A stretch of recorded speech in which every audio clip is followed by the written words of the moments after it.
Berbagai modus dilakukan oleh travel umroh bernama PT Naila Safaah Wisata Mandiri ketika memberangkatkan jemaah.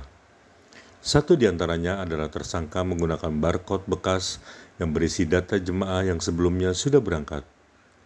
Hal itu disampaikan Direktur Reserse Kriminal Umum Polda Metro Jaya, Kombes Hengki Haryadi, saat konferensi pers di Mapolda Metro Jaya, Jakarta Selatan pada Kamis 30 Maret 2023.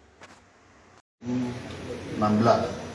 Nah, kemudian pada tahun 2022 kemarin kita menemukan entry point, titik masuk untuk mengungkap kasus ini yang khususnya dilakukan oleh PT Naila. PT Naila Safaah Wisata. Ya. Ini terdiri atas 3 modus operandi, ini titik masuknya. Dan ternyata kami temukan 24 LP laporan polisi di wilayah hukum Polda Metro Jaya yang 75%-nya ini dilakukan oleh PT Naila ini. Sehingga kerugiannya mendekati 100 miliar. Sekali lagi yang menjadi catatan di sini, ini baru wilayah hukum Polda Metro Jaya. Sedangkan PT Naila ini itu memiliki 316 cabang di seluruh Indonesia, di mana yang berizin hanya 48. Ya, ini perlu dicatat oleh rekan-rekan sekalian bahwa patut diduga korban ini akan lebih banyak lagi, bukan hanya di wilayah hukum Polda Metro Jaya, tetapi juga di wilayah-wilayah lain di seluruh Indonesia. Kemudian kami berikan contoh kasus yang kami tangani sebagai titik masuk ataupun entry point, yaitu terjadi pada tahun 2022 yang lalu, di mana ada 16 jamaah ini berkeinginan untuk melaksanakan ibadah umroh dengan menggunakan PT Naila ini, Naila Safaah Wisata Mandiri ini sebagai penyelenggara perjalanan umroh. Ya.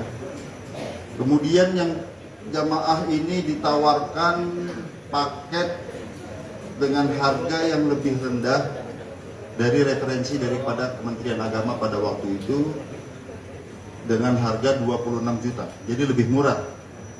Kemudian yang dijanjikan berangkat tanggal 18 September 2022 untuk kembali tanggal 26 September 2022.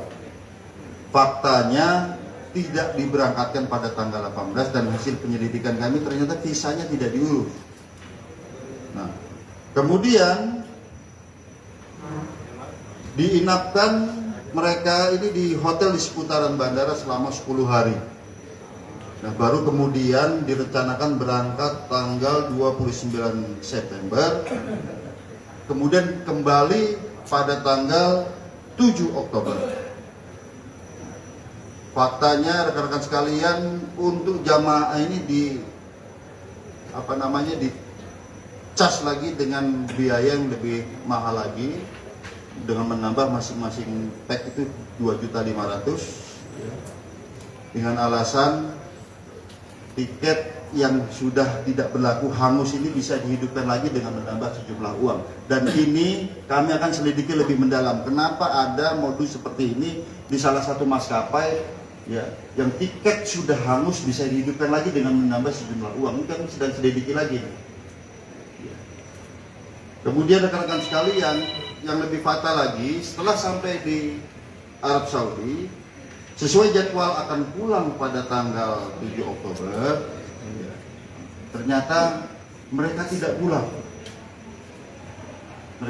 pulang. Akhirnya kebingungan di sana para jemaah, menghubungi konjen RI yang ada di Jeddah, kemudian menghubungi Kementerian Agama, ditrace oleh Kementerian Agama, kemudian dengan daya upaya dari Kementerian Agama akhirnya jemaah bisa dipulangkan.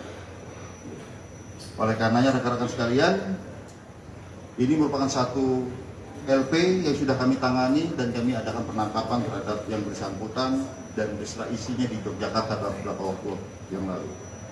Kemudian modus yang kedua, ya, ini yang bersangkutan mengadakan atau menawarkan paket umroh plus Dubai. Plus Dubai, kemudian selama 15 hari, kemudian ini ada tawaran-tawaran menarik dari PT Naila ini. PT Naila Safaah Wisata Mandiri ini tawaran-penawaran menarik, ya. Misalnya apabila kita bisa mengajak 9 orang, ada free 1 orang. Pesawatnya Emirates, kemudian ada cashback 2.500.000 dan lain sebagainya. Tapi ternyata ini tidak diberangkatkan, sama sekali tidak berangkat. Ini LP yang kedua dengan kelompok yang sama. Ini 3 orang tadi yang berangkat. Kemudian juga kita melakukan penangkapan terhadap 1 tersangka. Jadi untuk PT Naila Safaah Wisata Mandiri ini 3 tersangka. Dan ini ada 1 lagi bagian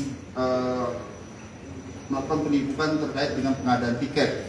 Ya, ini korbannya juga banyak, 3 travel, kerugiannya cukup banyak, 2 miliar, kurang lebih 2 miliar. Ini dilakukan 1 orang atas nama